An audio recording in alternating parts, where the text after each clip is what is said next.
This video is sponsored by Card Kingdom. Go to the link in the description below so they know that I sent you.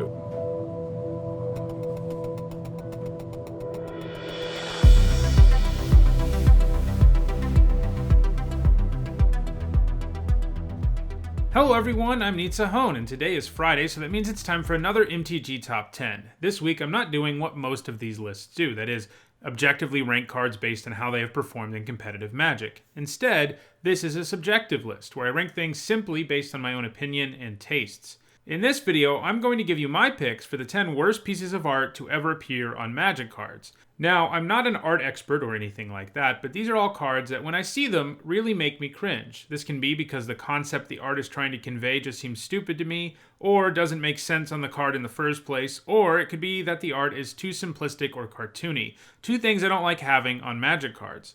I would like to note too, before we start the list, that the cards on this list are generally pretty old. I think Magic's art direction is much better these days, and while I sort of tried to find a more recent example of art that I don't like, I couldn't find any that I disliked more than these 10. Now, let's get started looking at some terrible art.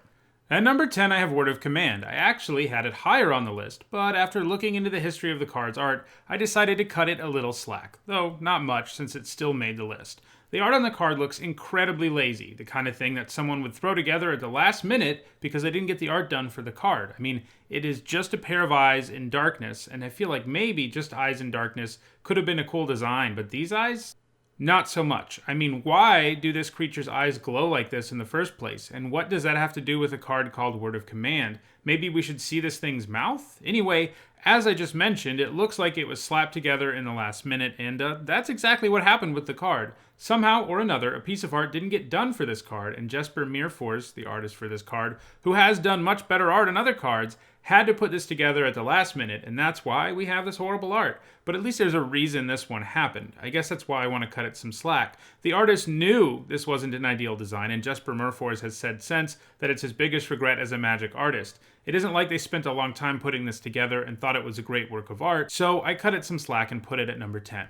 One of them is that I think the wolf looks far too cartoony, almost like it was done by another artist who superimposed it on the card in front of the wall. And that also relates to the second thing that bothers me. The scale here is really confusing. How big is this wall exactly? How far is the wolf from it? Those are questions that I don't think can be answered, as the art is far too ambiguous because of the strange cobbled together feel it has. Glacial Wall has been printed several times since Ice Age, and there's a reason this art was never used again. At number 8, I have Rapid Fire. Where to begin here? First, this card doesn't have the realism that I personally like to see on Magic cards. It looks like it's from a bad 1970s cartoon or even a 1950s comic book.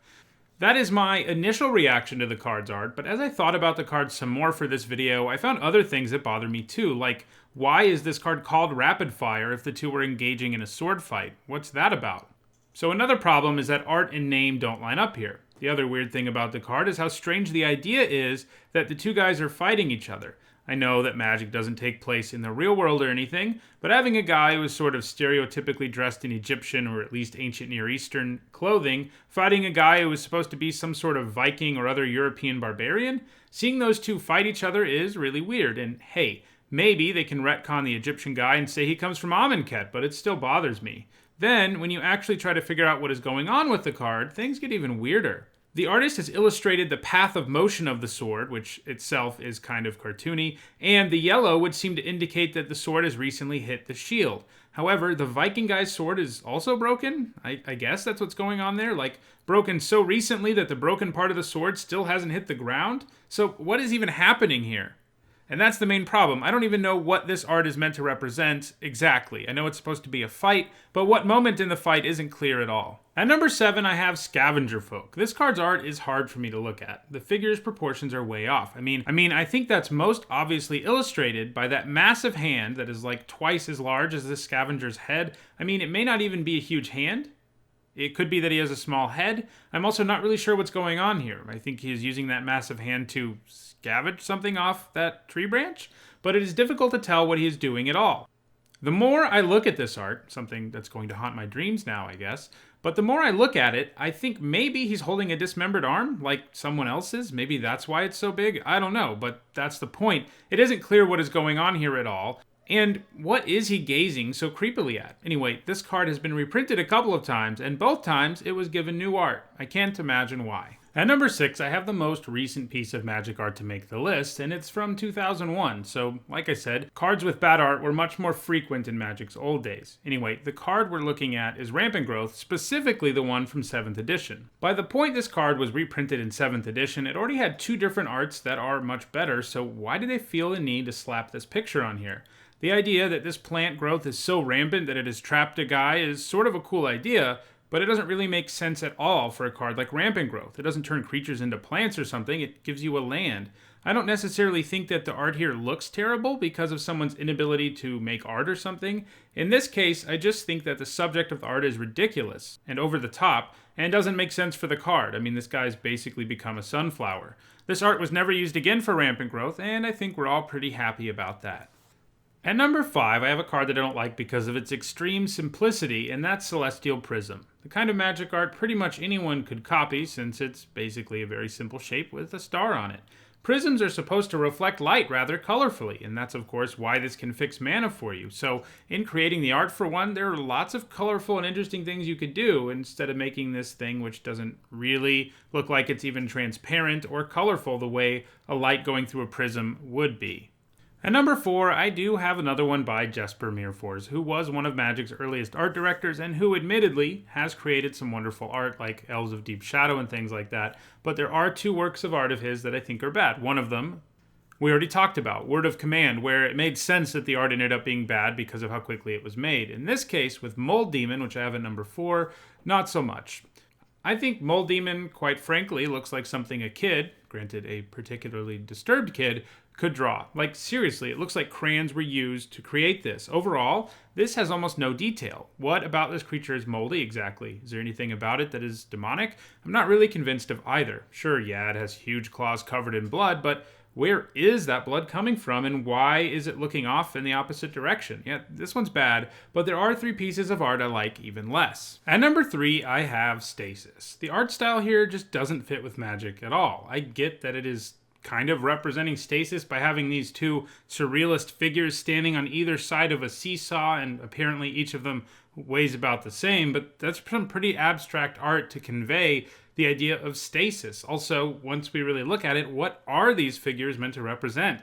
The guy on the left is like a white blob wearing a dunce cap, and the thing on the right is some kind of fox person eating a giant grapefruit? And why is there a painter's palette in the middle? Generally, as we've seen, I feel like the more questions you have about what is going on in Magic art, the worse it is. You should be able to look at Magic art and immediately understand what it's conveying. At number 2, I have Reverse Polarity, which I dislike even more than the artistically similar Rapid Fire, which was number 8 on this list, and hey, guess what?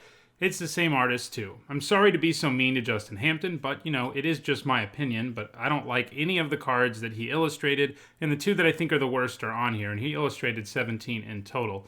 We again have huge, cartoonishly muscled figures engaged in a fight and the use of 1950s comic book techniques, like drawing the path that the mace took to make it clear that it's moving, and making the yellow around the guy's arm to make it clear that's where the contact was, I guess. This card just really bothers me, and I haven't even talked about the fact that this art doesn't do a good job of representing life gain, and instead seems like a card that should redirect damage, even from its name. However, there's one more card that I hate more than any other.